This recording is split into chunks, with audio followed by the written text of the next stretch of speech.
Good afternoon. I'm calling to order our regularly scheduled meeting of the Intergovernmental Relations Committee. My name is Elizabeth Glidden. I'm the chair of this committee, and I'm joined today by council members Warsami, Fry, and Kano, and we are a quorum of this committee. We have two items on our discussion agenda today. The first is the city clerk presentation on petition to amend the city charter, police professional liability insurance. The second is our regular item, which is verbal reports from Intergovernmental Relations Department on federal, state, and local legislative updates. So we'll start with item number one, and Mr. Carl. Thank you for being here today. Good afternoon, Vice President Glidden, members of the committee. My name is Casey Carl. I have the privilege of serving as city clerk for the city of Minneapolis. And as noted, I am here to present the results of our review of a petition to amend the city charter pursuant to the provisions of Minnesota statute section 410.12 subdivision 3. And under that enabling statute, a petition to amend a home rule charter must be signed by a number of registered voters that's equal to at least 5% of the total votes cast in the last general state election. The last statewide general election was the 2014 gubernatorial election, in which a total of 137,362 ballots were cast in Minneapolis. Based on that total, any such petition must include the signatures of at least 6,869 registered Minneapolis voters to be deemed sufficient under the statute. This particular petition was submitted by the Committee for Professional Policing through its chair, Dave Bicking, who is with us today. The Charter Commission formally accepted that petition at a special meeting held on Monday, June 13, and transmitted the petition to the city for validation the next day. I'll also note that the Charter Commission Chair, Barry Clegg, is with us. Under that statute, the city must complete its examination of the petition within 10 days after it has been received from the Charter Commission. And after that 10-day review period ends, the clerk must either certify that the petition sufficiently meets statutory requirements for signatures or that it is insufficient and does not meet statutory requirements. That 10-day review period ends today. And we are therefore here to present the clerk's certification of the petition related to a proposal to require Minneapolis police officers to carry professional liability insurance throughout their terms of service. While staff is distributing copies of the report, I'd like to take a moment to recognize and thank the team that worked diligently to review and verify this petition. The petition encompassed 14,602 signatures spread across 1,529 individual pages. And as you might imagine, reviewing and verifying all of those signatures was a difficult task. The processing team was very ably led by Assistant City Clerk Christian Rummelhoff, with the assistance of James Hovey from the office's Elections and Voter Services Division. The processing teams included the following members: Eric Jeffries Burns, Bruce Norgard, Samantha Grack, Greg Munson, Julie Sell, Maddie Norgard, Gobi Ahmed, John Martin, Grant Johnson, Daniel Dawson, and Marina Campbell Vargas. Over the course of the past 10 days, these processing teams performed multiple checks to carefully assess each signature included in the petition against the rolls of registered voters provided to us by the Office of Secretary of State. Having completed that assessment, I am reporting today to the Council that the petition is found to be insufficient in meeting minimum statutory requirements. As stated, to be deemed a valid petition under the enabling statute, a petition must include the signatures of at least 6,869 registered Minneapolis voters, the equivalent of 5% of the total ballots cast in the last statewide general election. The petition encompasses a total of 14,602 signatures, and of these, staff was able to verify a total of 6,360. That's a difference of 509 valid signatures, or about 7% short of the minimum threshold required by statute. On the second page of the report that's been provided to you is a summary that identifies the defects that we discovered in our review of the petition. And again, the original petition included a total of 14,602 signatures. Of those, a total of 4,487 signatures could not be matched to the name and address of a registered voter based on the Minneapolis registered voter list that was provided to us by the Secretary of State's office. A total of 3,628 signatures were crossed out, either by petitioners or by the signatories, and therefore could not be included in the final count. There were 87 signatures that were invalidated because they were duplicates.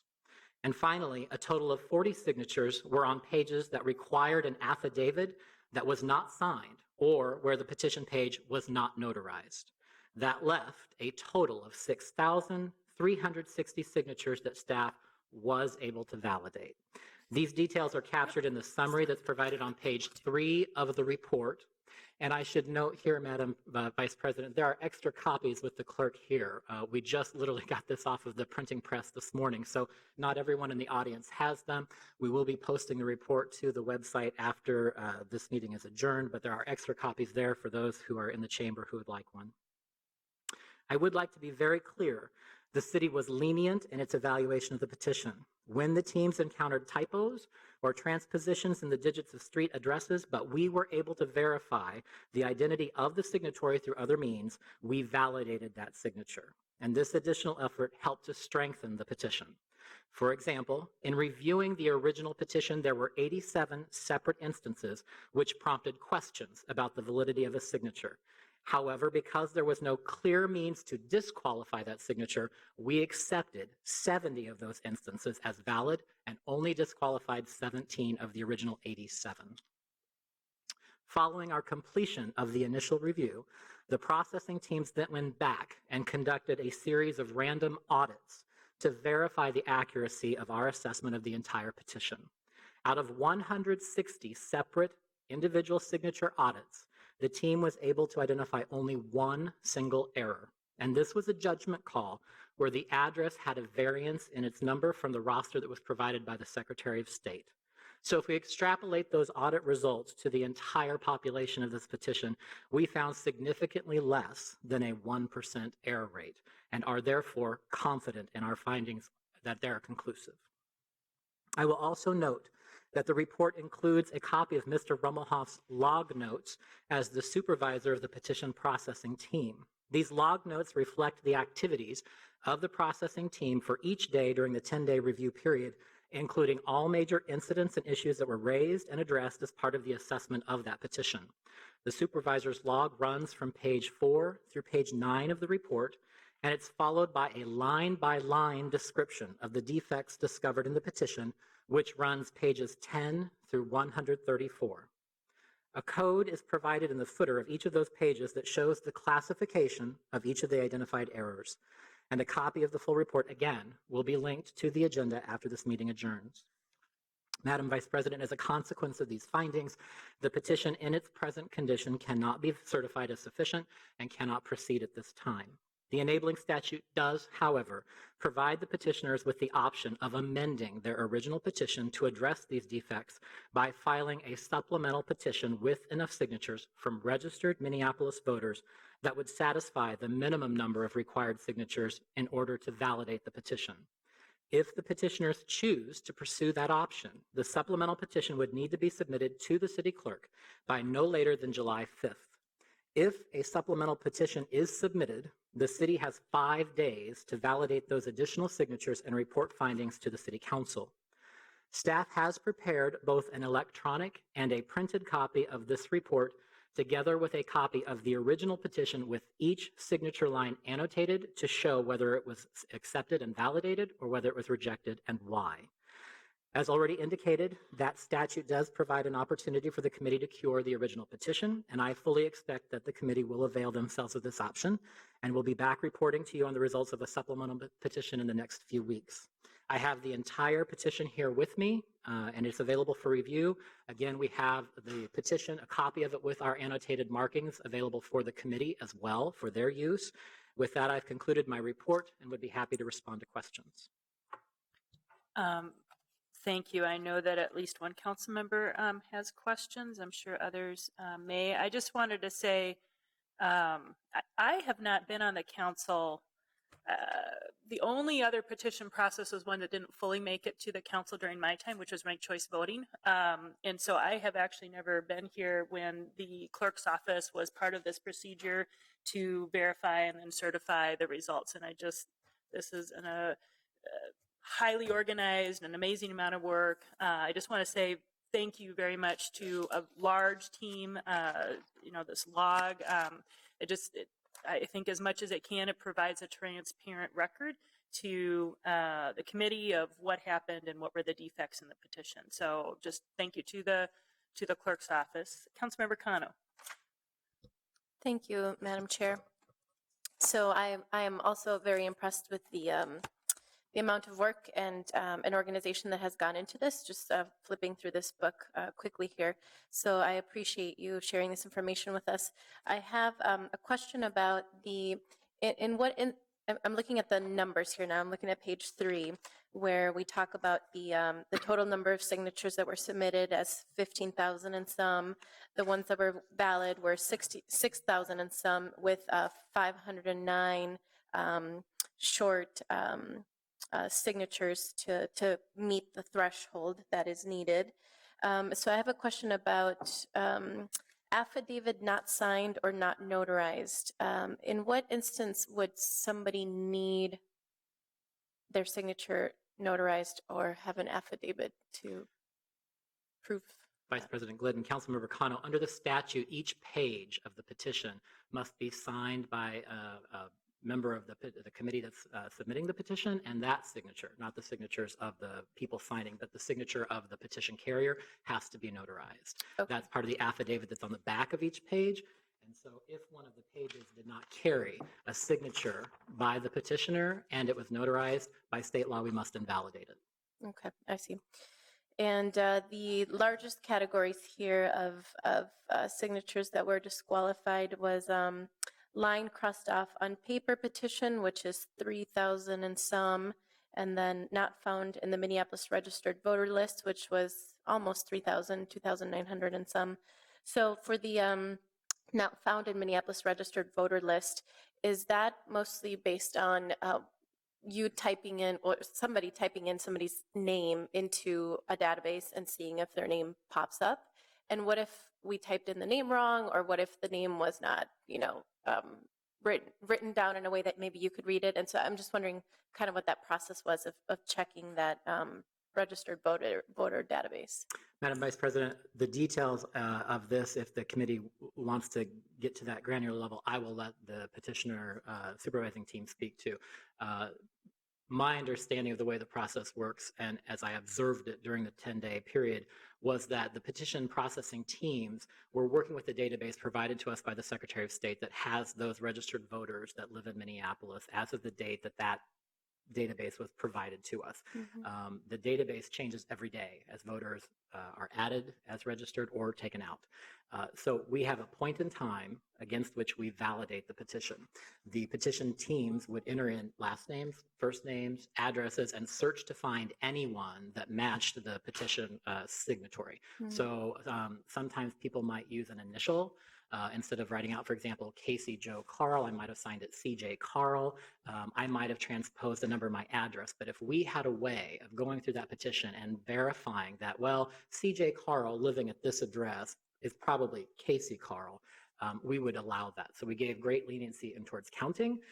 But if, for example, at my home address, they had someone, Joe Smith, that clearly was not the registered voter on the log. And so where a name or an address were incorrect, we couldn't count that. Where it was missing, incorrect, or illegible, we had to disqualify that. If they weren't found in the registered database that's given to us by the Secretary of State, which was the almost 3,000, then we had to invalidate those as well. So those are examples of how the teams would look through the databases.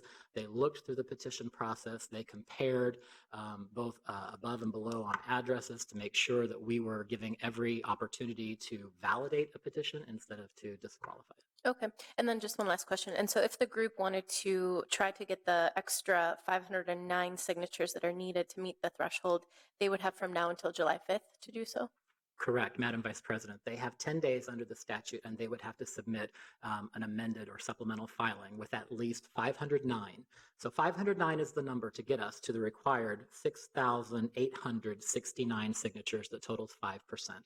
So very close. I think I mentioned they're within 7% of the total needed to validate the petition to move forward. Thank you. Okay. I'm not seeing other questions from council members.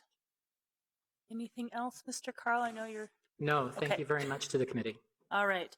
And I believe, just to make sure I'm understanding, our action here is really just to receive and file because Madam it's Vice the clerk President. that provides the certification. Yes, Okay. and because we can't certify it, there's no action other than to receive it at this point. And then my understanding, so thank you for the chance. This is a good chance to be transparent in the next steps. Okay. Assuming that the Committee for Professional Policing, the petition carrier in this instance, does wish to cure the petition and get the at least 509 signatures or more and submit those by July 5. The city, once that's submitted, has 5 days to validate those additional signatures. We would then come forward to the Committee of the Whole, as you have requested. It's a charter issue, and we wanted to bring that forward to the committee that includes all 13 council members. Its next regular meeting after that 5-day review period would be July 20th. So assuming that the petitioners carry forward with a supplemental filing and that we can validate that, we would be appearing before the Committee of the Whole at its meeting on July 20th, at which point would either say that the petition remains insufficient and cannot move forward, or that they have hit their number and the petition is now certified and can be submitted to the City Council for its step in the process. Okay. All right. So with that, I will move to receive and file. Discussion. Seeing none. On approval, please say aye. Aye. Opposed? And that item Thank you. is received. All right. We have one other item today, and that is if there are any federal, state, or local updates that the Intergovernmental Relations team would like to provide. Mr. Ranieri. Madam Chair, members, thank you very much. I'm Gene Ranieri, the Director of Government Relations. Only one thing to report. Today, the Supreme Court supported the lower court ruling that the immigration directives of the President will not be upheld. So we're back to square one. Okay. And at the state level, Madam Chair, we have nothing definitive to report. We're still waiting to see among the discussions between the governor and legislative leadership. And next week, the governor, I think, is going to be out of the country in Croatia. So if nothing happens soon, it's probably going to be early July before we hear anything else. Okay. Well, thank you, Mr. Ranieri. I will admit I had not seen the news yet today, so I'm very disappointed. So I will be sure to read that decision. With that, I see no further business before the committee, and we are adjourned. Thank you.